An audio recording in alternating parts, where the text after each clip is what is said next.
knows where it's from.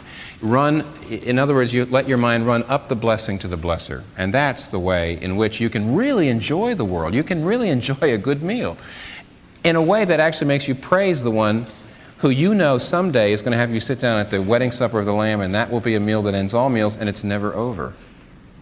You're able to do that. You're able to run up, let your mind run up the sunbeam to the sun. So Lewis writes this. He says, if we are to shine like the sun, we are to be given the morning star.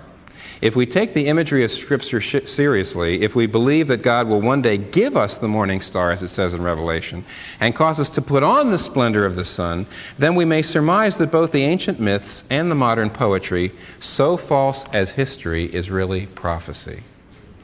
And then he says, at present we are on the outside of the world, the wrong side of the door. We discern the freshness and purity of morning, but they do not make us fresh and pure. We cannot mingle with the splendors we see.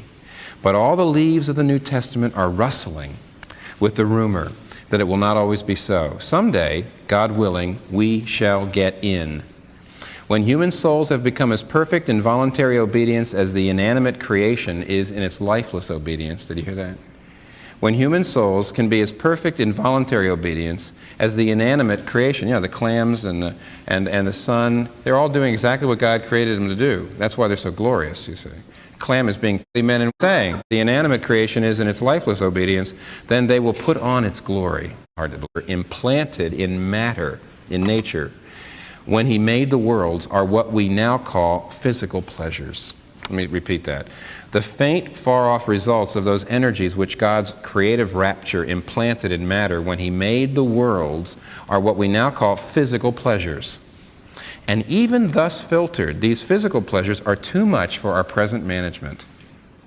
What would it be to taste at the fountainhead that stream of which even these lower reaches prove so intoxicating?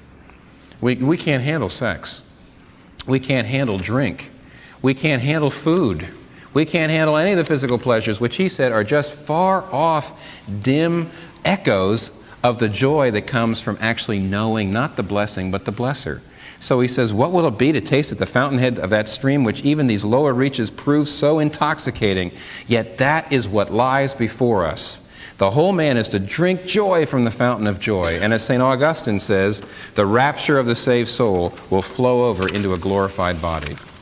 And what he's saying is a Christian should know more about joy than anybody else. A Christian ought to be able to sit down and enjoy a good meal like nobody else can. Because we're thinking of the wedding supper of the Lamb. We're thinking of the God who created this incredible, faint, far-off, wonderful pleasure, which is so intoxicating, which is just a dim reflection of what it's going to be like to sit down at His feet. We should be experts in joy, and we're not. We're scared. See, we're scared of joy. It's partly because we focus on the pleasures and the blessings instead of the blesser. Now look at the summary of peace, because we got to move here.